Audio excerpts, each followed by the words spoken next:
Assalamualaikum warahmatullahi wabarakatuh. Jirra jirtu hordoftoonni kiyya iddoo jirtaniin nagaaf rahmanni rabbii isin biraa jiraatu jechaarra tiiktookiin apdeet ta'eetiin jira. Apdeetii godhaatii itti fayyadama.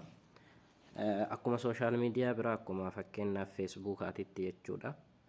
Akkuma feesbuukaatitti tiiktookiilleen sheeriidhaan akka viidiyoo jaalattaniitiin hin jettan sheer gootanii of jalatti yookaan immoo namoota barbaadan biraan geettan apdeet yoo gootanii jettan isiniif fida waan ta'eef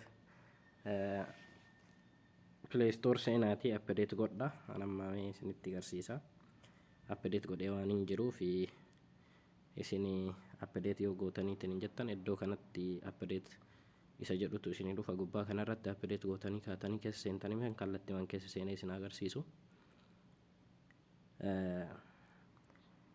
Fakkeenyaaf namoota tokko tokko iddoo kanatti fidaaf jechuudha.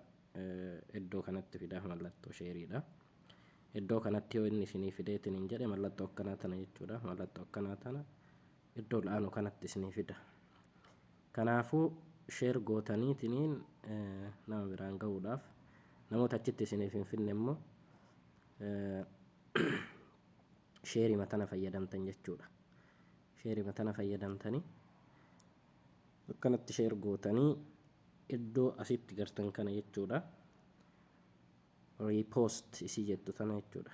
Riipoost isii jettu tana tuuxanii sheer gootanii isiniin jedha. Asumaan tiktok kiyyallee fooloo naaf godha. Akkasuma yuutuubii kiyyallee tiktokii jalaan ni argattanii piroofaayilii biraan ni argattanii achumaan sabiskiraayib godhaa isiniin jedha. Turtii gaarii.